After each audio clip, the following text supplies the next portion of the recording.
Համարտադրված ներիկները առաջին հերթին Հայաստանի Հանրապետության քաղաքացի է։ Երկար տարիներ չեմ ապրել Հայաստանում, բայց տեսնելով իրավիճակը,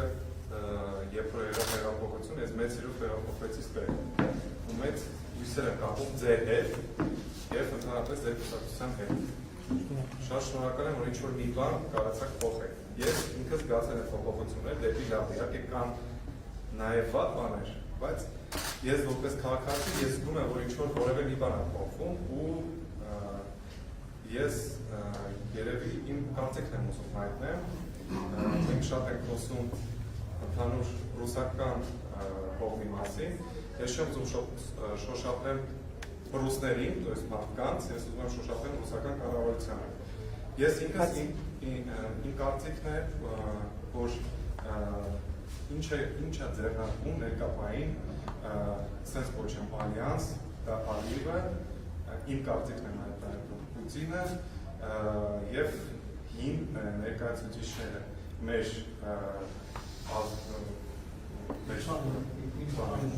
պրավիցեստվայի մեր իշխանության։ То есть ես սա նայում եմ թեկուզ մեր սահմանային իրավիճակը, որ ներկայային դիրում է, ես համարում եմ իրանց գործը դրել, իրանց արած գործը, իրանց սադրամը, որպեսզի դուք ինչ-որ որևէ խոչընդոտներ ունենաք ընտրության ժամանակ, то есть սա ամեն ինչ կատարվում է, կատարվում է մոտիկ ընտրության ժամանակից, то есть ես դա դիտարկում եմ որպես ուղղված քայլեր ձեր դեմ, այդ տրոյցայի, то есть դա իմ կարծիքն է, ինչ-որ որևէ քայլեր, ինչ-որ որևէ դիտարկում է, որ այդպիսի բաներ չշարունակենք կատարել, որտեղ ինչքան մենք մոտենում ենք ընտրություններին, այդքան ավելի շատ դեմպինգ է գալի այդ իրեքի կողմից։ Շատ լավ, ես շնորհակալ եմ հարցի համար, ես պիտի հետևյալը ասեմ ձեզ, որ որոշ մասով համաձայն եմ ձեր հարցադրման հետ, որոշ մասով համաձայն չեմ։ Ես նախկինում ասել եմ, որ Ադրբեջանի նախագահը, ես համոզված եմ, որ նաև որոշակի գործողություններ անում է Հայաստանում ընտրությունների արդյունքների վրա ներազդելու համար։ Եվ ես չեմ բացառում, որ հայաստանյան որոշակի շրջանակների հետ կան որոշակի փոխգործակցության մեխանիզմներ։ Չեմ կարող բացառել, բայց թույլ տվեք չհամաձայնել Ռուսաստանի Դաշնության պարագայի հետ, որտեղ Ռուսաստանի Դաշնության նախագահի հետ մենք ունենք շատ լավ և շատ ջերմ անձնական հարաբերություններ և նաև գործնական հարաբերություններ։ Իհարկե մյուս կողմից նաև չեմ կարող չարձանագրել և գիտեմ, որ մեր հանրության շրջանում որոշակի հարցեր են ծագել, մասնավորապես մայիսի 12-ի իրադարձություններից հետո կապված սահմանային մեր իրադրությանը հավաքական անվտանգության պայմանագրի կազմակերպության արձագանքի մասով, ինչ-որ չափով նաև Ռուսաստանի Դաշնության կողմից իր դաշնակցային պարտավորությունները կատարելու վերաբերյալ, բայց ես համոզված եմ, որ Ռուսաստանի Դաշնությունը լիարժեքաբար իր դաշնակցային պարտավորություններ կկատարի։ Հիմա էլ մեր պաշտպանության նախարարը Մոսկվայում է, ես այստեղ գալուց առաջ հեռախոսով իր հետ էի խոսում, մեքենայի մեջ, ինքը պատմեց Ռուսաստանի Դաշնության պաշտպանության նախարարի հետ իր ունեցած հանդիպման և խոսակցությունների մասին, ես հույս ունեմ, որ ընդ որում եկեք տեսեք արձանագրենք։ Ես երեկ արել եմ առաջարկ հարցի հանգուցալուծման և եթե բոլորը իրենց հրապարակումներում ազնիվ են, այդ առաջարկությունը չի կարող անընդունելի լինել ուղղակի, չի կարող։ Եվ հետևաբար մնում է, որ մենք Ռուսաստանի և ԵԱՀԿ Մինսկի խմբի համանախագահության աջակցությամբ առաջարկները կյանքի կոչենք և լուծենք այդ հարցը։ Ընդ որում շատ կարևոր է, երբ որ մենք այդ հարցը լուծենք, ոչ միայն այս դրվագով կլուծենք, այլև սկզբունքային կլուծենք այդ հարցը, համարելով, որ այս սահմանային թեմաների հետ կապված այլևս այդպիսի ուժային ակնարկներ, գործողություններ, օպերացիաներ չեն լինի։ Եվ ես հույս ունեմ, որ և Ռուսաստանի Դաշնությունը և մեր մյուս գործընկերները, ովքեր հետաքրքրված են, կարձագանքեն առաջարկին և մենք կգնանք առաջ։ Ինչ վերաբերվում է արտաքին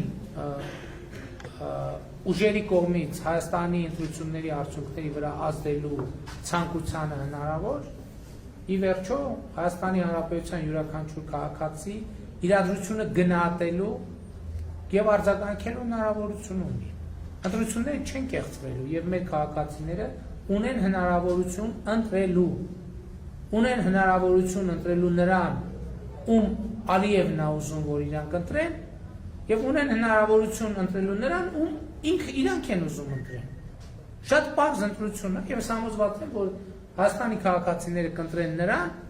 ում իրանք ուզում են ընտրեն։ Շատ պարզ բանաձև է։ Եվ մենք սա պետք է ապահովենք։ Շնորհակալ եմ։ Համեց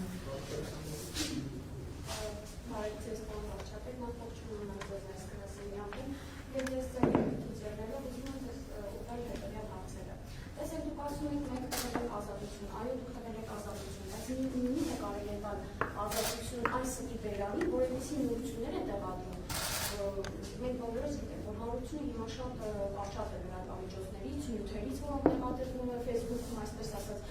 Մենք բարձրացանք briefing հետ եկավ, մինչև իմացանք, որ այդ փաստաթուղթը ինչ է իրենից ներկայացնում։ Միթե կարելի է այդքան տալ, որ սրտիվերան այդքան երկար լինի։ Վերջը մեր հասարակությունը, մեր ժողովուրդը մեղք է։ Իրոք այս լրատվական դաշտը պետք է կարգի բերին։ Մարդկանց ինչ սուտ ինֆորմացիա ասես տրամադրում են եւ ամեն րոպե պահանջում են։ Թող եկի պաշտպանության նախարարությունը, թող եկի վարչապետը, թող եկի կարծում եմ, որ կառավարությունը այնքան պարապ չի, որ սկսի ամեն մի սրտի բերանը փակել եւ վերքել։ Նախ առաջինը սա կուզեի ասել, երկրորդը,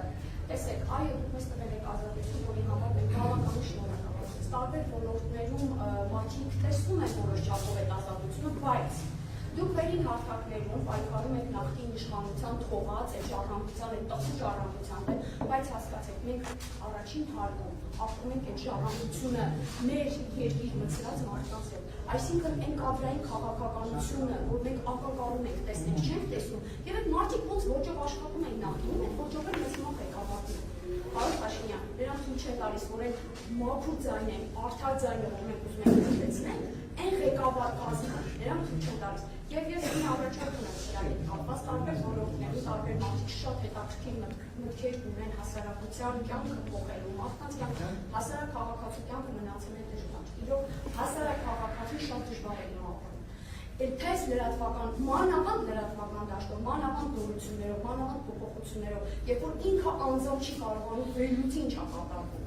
Այդ մարդ ուզում է իր կյանքում լուրջ փոփոխություն լինի, դրական փոփոխություն լինի։ Եվ ես ձեզ ասեմ, կան հասարակության տարբեր շերտերի ներկայացուցիչներ, ոլորտի աշխատողներ, սովորական ուսուցիչներ, մանկավարժներ, իրավաբաններ, բժիշկներ, որոնք գիտեք այնքան լուրջ առաջարկներ ունեն, որ դուք կարող եք նկատի ունենալ եւ իրոք սովորական հասարակ մարդու կյանքը փոփոխության ենթարկել։ Ես խնդրում եմ ձեզ, եթե դա հնարավոր է, դուք անձամբ ինքներդ կազմակերպեք, խնդրում եմ տարբեր ոլորտներում ներկայացնած հետ հանդիպումներ, եթե հնարավոր է դա, մանկավարժների հետ, բժիշկների հետ, զրուցենք, գուցե մեր առաջարկներն էլի նկատի ունենանք, գուցե ինչ-որ փոփոխություններ կարողանանք մեր առաջարկներով կատարել։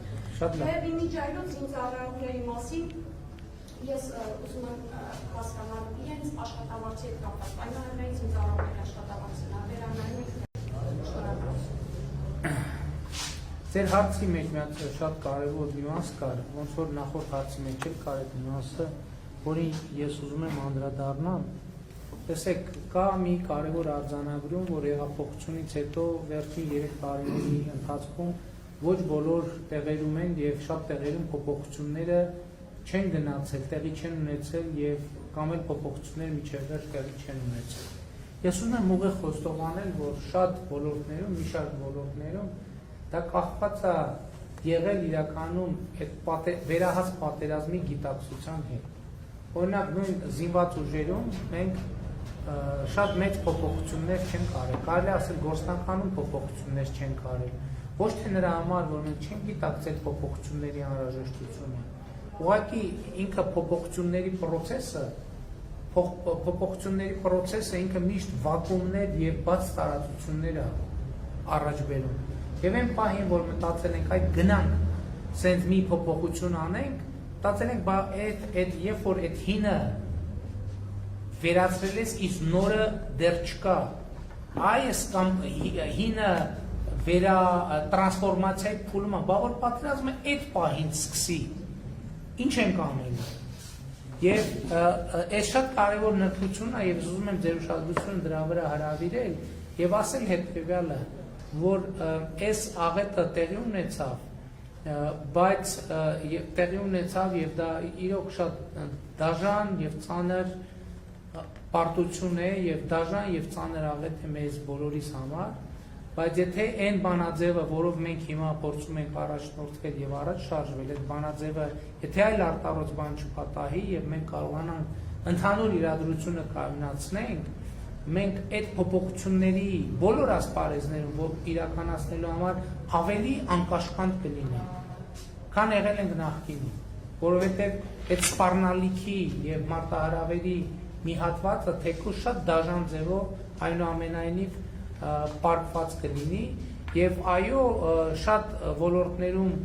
մեր զինված ուժերը պետք է շատ լուրջ եւ խորքային բարեփոխումների ենթարկվեն, որովհետեւ այո, եւ պայմանագրայինների աշխատավարձերի հետ կապված շատ լուրջ վերանայում պետք է տեղի ունենա, պայմանով, որ ինքը պետք է լինի պրոֆեսիոնալ զինվոր, ինչով է տարբերվում պայմանագրայինը պրոֆեսիոնալ զինվորից։ Մեր պայմանագրայինների ոչ բոլոր, իհարկե կան պայմանագրայիններ, որոնք պրոֆեսիոնալ են։ Մեր պայմանագրայինների մի շատ մեծ հատվածը ինքը 15 օր, 14 օր մարտական դիրքում հերթապահություն էր անում, հետո գնում էր 14 օր անասնապահությամբ էր զբաղվում, տաքսի էր վարում կամ ուրիշ որևէ աշխատանքով, այսինքն իր հաջորդ 15 օրը աշխատանքային ամսվա զինվորական ծառայության հետ ոչ մի կապ չունի։ Սա ինչով է վատ, որ զինվորի գործը պետք է լինի իր զինվորական հմտությունները մարտի եւ ռազմավարության եւ մարտավարության իր իմացությունը զենք կիրառելու իր հմտությունները զարգացնելու։ Եվ մենք պրոֆեսիոնալ բանակ ասելով հասկանում ենք դա, ընդ որում մեր պատկերացումը հետեւյալն է, որ այդ պրոֆեսիոնալ զինվորը ոչ թե սահմանում խրամատում պետք է լինի, այլ ինքը պետք է լինի զորամասում, որովհետև իդեալի մեջ սահման պահելը, այ դեմարկացիան դրանով է կարևոր։ Սահման պահելը ոչ թե զինվորի խնդիրն է, այլ սահմանապահի խնդիրն է։ Այդ ընթացքում զինված ուժերը պետք է լինեն զորամասում, որ անընդհատ զբաղվեն մարտավարության, տեխնիկական միջոցների, գիտելիքների, հմտությունների զարգացմամբ, երբ որ ահազանգ կգա, որ սահմանի հատում է եղել եւ սահմանապահների ուժերից վերը, իրանք արագ դեպքի վայր հասնելու միջոցներ ձեռնարկելու հմտություն ունենան։ Մենք այս համակարգային խնդրեմ, այդ որ այդ շենքի մասին ասում եմ, չէ՞։ Այդ շենքի մասին որ ասում եմ, այդ նկատի ունեմ, հա պայմանագրային ծառայություն։ Այն մարդուն գնացել ենք տներեք, ասել ենք բանի իր արհեստանոցից հանել ենք, ասել ենք արի քեզ տանենք 14 օր աշխատի, կանգնի ուղղակի 14 օրին փող կաշխատես, կգնաս կաշխատես։ Դրա համար իր աշխատավարձը եղել է 120,000 դրամ։ 120,000 մարդն է մտածել, ասել ամսվա կեսը ազատվեմ, ամսվա կեսն էլ այնտեղ ուղղակի նստած է լինելու։ Ինչի չգնա։ Դրա համար այդ նշաձողն է դրվել, բայց ինքը զինվոր չի եղել, ժողովուրդ։ Մենք գրել ենք, որ մենք այսքան զինվոր ունենք, բայց մի զինվորների մի մասը զինվոր չի եղել ինքը ուղղակի, որտեղ ինքը եղել է պայմանագրային զինծառայող, որի գործունեության բովանդակության մի մեծ մասը զինվորի ծառայող, զինվոր լինելու հետ որևէ կապ չունի։ Եվ այս ամենը ես չեմ իմացել, չեմ տեսել, տեսել եմ։ Բայց հարցածակ եւ ընդ որում այդ գործընթացը սկսել է, երբ որ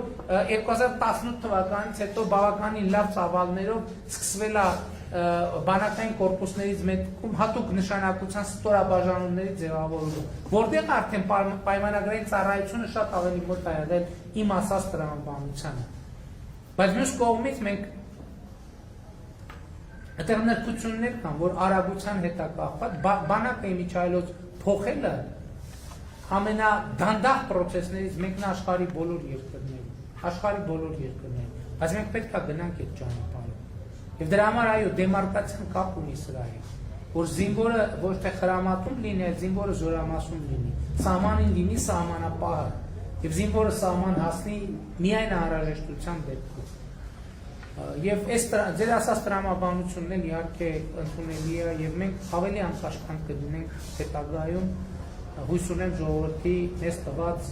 վստահության կվեի արդյունքում։ Շնորհակալ եմ ձեր թույլտվությամբ ամփոփենք, որովհետեւ ես առավոտից